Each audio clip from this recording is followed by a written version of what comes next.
Hey, ladies and gentlemen, here we are today with Danny Bedrosian of the PFunk Allstars.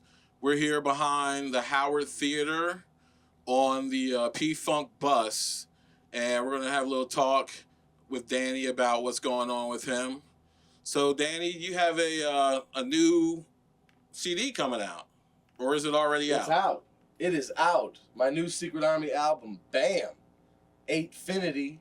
It's the eighth Secret Army album we've done. It's available now on CD or digital. You can get it at Spotify. You can get it on iTunes and Amazon and Google Music, wherever you get your music. And we, of course, have the CD version as well. Myself, Benzel Baltimore Cowens, drummer from P-Funk, also on it. Lige Curry on the bass. George Clinton is on this. Michael Hampton is on this. Michael Clip Payne is on this. Steve Boyd is on this. My daughter Ani, who was like months old when she recorded her part, she's on this. We got this great Russian funk band called Clone. They're on a track on here with us. Really, really funky offering. I'm really, really proud of it. It came out absolutely fantastically. I'm really, really happy with the result. So I hope you guys check it out. We just put it out like maybe a couple months ago, a month ago, something like that. So been really enjoying hearing people's responses about the songs, and they've been getting a lot of radio play in different spots around the country. The first 5 or 6 songs on the album, which made me really happy, because with a lot of my other albums, there would be sort of a specific song that everybody would gravitate towards, or be like, that's the one for the radio, and therefore if it got any radio play, it would be that one. But on this one, there have been like 5 or 6 that people are, oh, it's this one, oh, it's this one. So that's, I think, a good sign. It seems like there's a bunch of good viable singles on there, so I hope everybody enjoys the music on there. That's awesome, man. So you stay busy putting out music. I see you. You know, you're doing your shows in between your P Funk work. Um, but you guys recently released something new for P Funk. I mean, it's not exactly new today, but it's new for P Funk. Shake the Gate, the last Funkadelic album, came out at the tail end of 2014, I think. And most of 2015 and 16 was focused on really pushing some of the material from that. It's a 3-disc beast of an album. There's so much material, 30-something songs. So really, the kind of thing, like many P-Funk albums, that there's like years that you can really delve into this and discover new things, like a Dali painting or something, you know. So that's a really cool sort of way to look at it, because there is a ton of content on there. We do some of it in a medley, and we do 1 or 2 other songs as well live. But we're also gearing up right now for a new Parliament album, Medicaid Fraud Dog, which is slated for release pretty soon this year, I think, early this year. And really, George has just gone above and beyond on this one. It's really one of my favorite things that I've been involved in recording music in general, not just P-Funk, but even within the P-Funk as well, which is a huge stable of music. It's one of the proudest endeavors I've been a part of with George, and he was really focused, very, very focused on this project. It's got a lot of the flavors of Parliament that people think of, the horns and sort of the colors and the feel and the vocals and the way that it sort of flows. So that's coming very soon as well, and we already have the single out, I'm Gonna Make You Sick by Parliament. It's available now wherever you download music, and the music video for that is coming out very, very soon, that we did for it, and that's amazing. It's coming very soon. Oh, so this is going to be like a video, kind of like a story sort of video? Yes, it's a full-on movie type of music video, similar to the one, if you saw the one for Ain't That Funkin' Kinda Hard on You from the Funkadelic album. That Video God directed both of them as well. The one for Ain't That Funkin' Kinda Hard on You has Ice Cube and Kendrick Lamar on it as well. And this one also has the new one, I'm Gonna Make You Sick, has Scarface on it as well. So there's some other talent in there in the ranks in the songs, and they are full on, music videos with like a story and concept. Yeah. Awesome. Well, let's back it up a little bit. So you've been with the band for how long now? That's 15 years this year. Yep. Okay. So 15 years. The You Gotta Shake the Gate was the first thing that was put out in how long?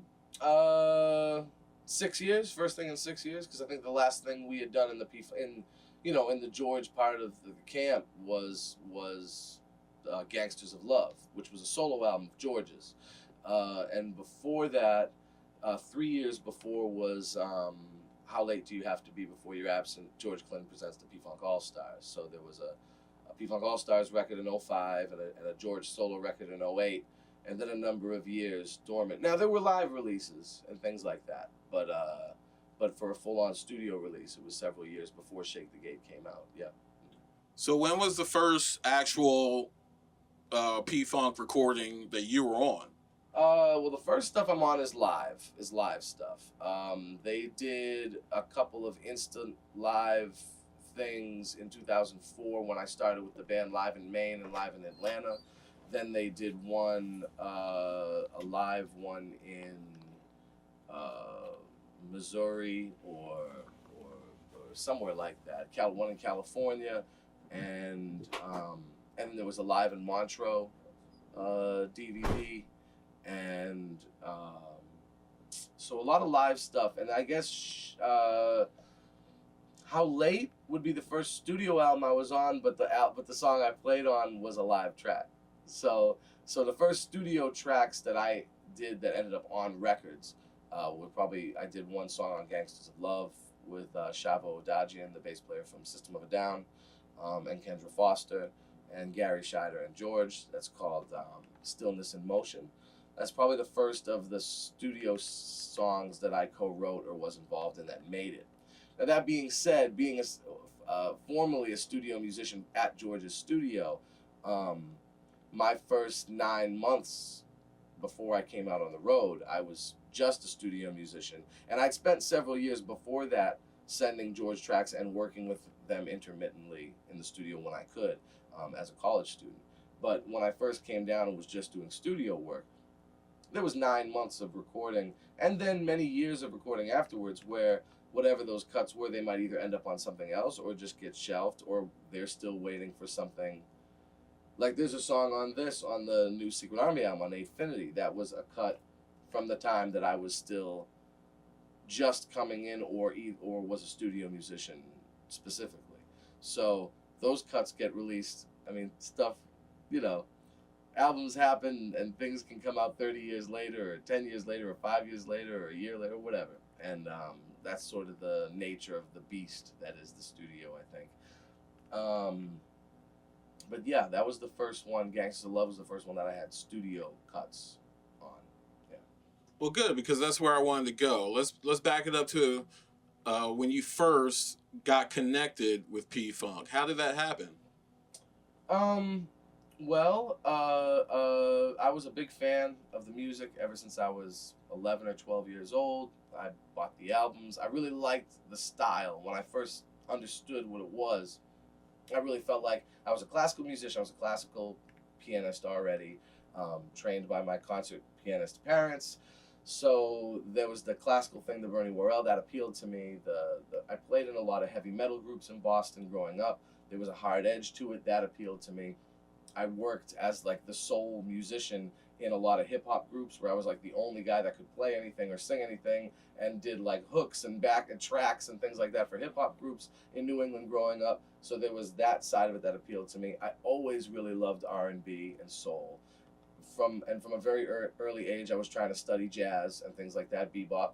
So all of this stuff was in it to me, but it was unique unto itself at the same time, and full of its own theories. So I'd studied the music for many years as well as I possibly could, and really put a lot into learning vocal arrangements and solos and parts of the song and parts of the canon of the music, all the ways that the song can be performed and the ways that it has been performed by successive people, and not just on my instrument, on many instruments, trombone or guitar or whatever. And over time, got to know some of the members at shows, going to the front row, just being a fan, and I'd drop off music. Hey, if you ever get a chance to listen to this, maybe you'll like it. And several guys in the band liked what they had heard, you know, and I got an opportunity to come down and record at George's studio in Florida when I was still in school.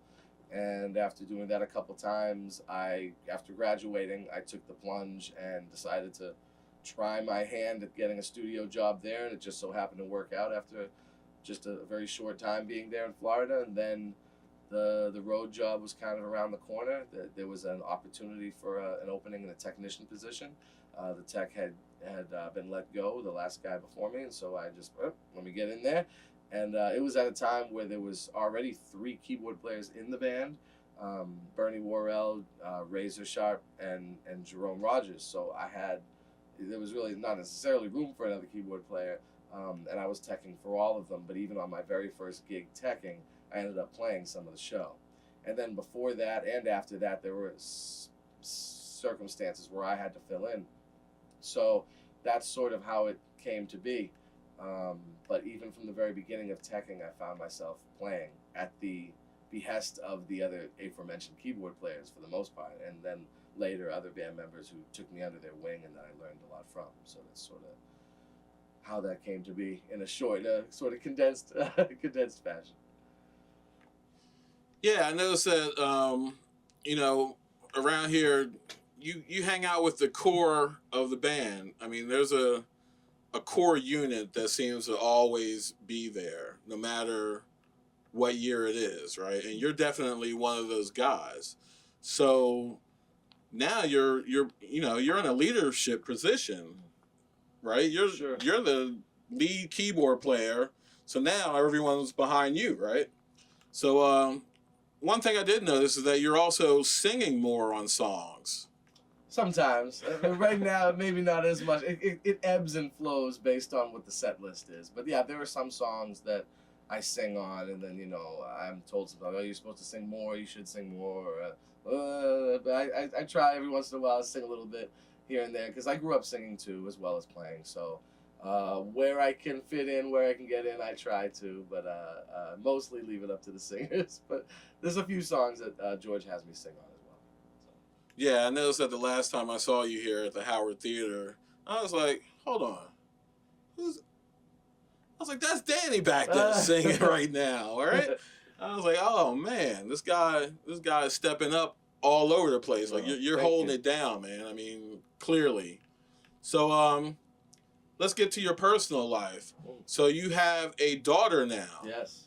And how old is your daughter? She's almost 3, she's 2.5, a little bit more than 2.5. Do you want to tell us her name? Her name is Danny Bedrosian, and she's everything to me. She's amazing. Yeah, so you have her on one of your tracks. What track is that? I listened to it the other day. It's called Baba and Baby, and it also has Michael Clip Payne on the track as well. And it's this just kind of funky groove that I got her on there singing with me, and it was when she was like really, really young. So like, you know, like 7 months or something like that, and had her just kind of grunting along with the songs and doing stuff like that. It was really cool. So. It was cool, and it's a funky track. Thank you. You also have a situation.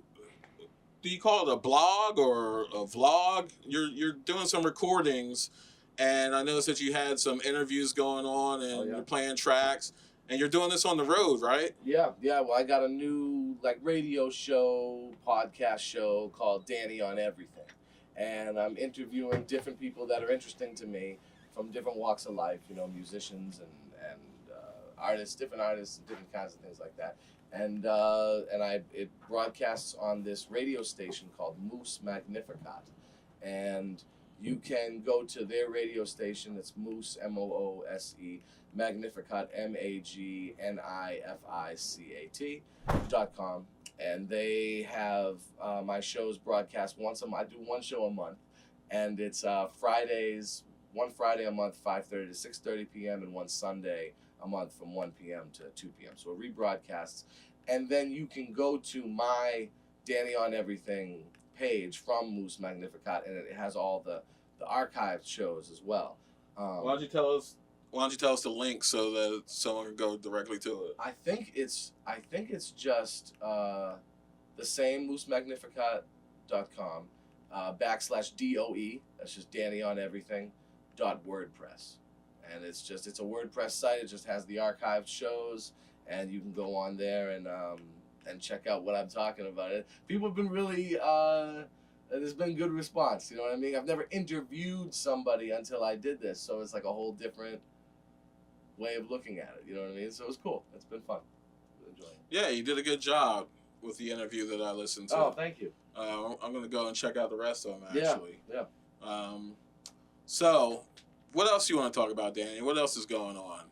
Oh man, what else is going on? Well, we got this pretty expansive P-Funk tour underway. That's quite underway. We've been out since January 7th, and it started with a corporate set of shows, and then we went right into the public shows at the end of January, and have been steamrolling through the East Coast, Midwest, mountain states and West Coast states, and we're going to go back to the Midwest and then up to the Pacific Northwest and the West Coast again and all that stuff. And it's just like, it's been very good. We're continuing on through April, and then there's some more dates in May, and then in June we go back to Europe, and July back to North America again. So it just keeps going on and on. But I think that a lot of this will be in promotion of the new Parliament album coming out, which I can't stress enough. I think it's going to be really exciting.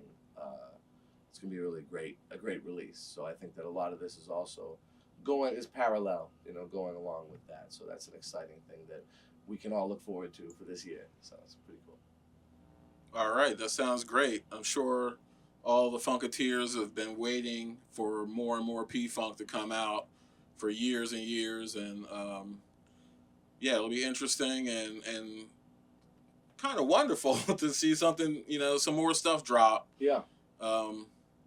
Yeah, so I guess we can wrap this up right now. We're still here behind the Howard Theater on the P-Funk bus.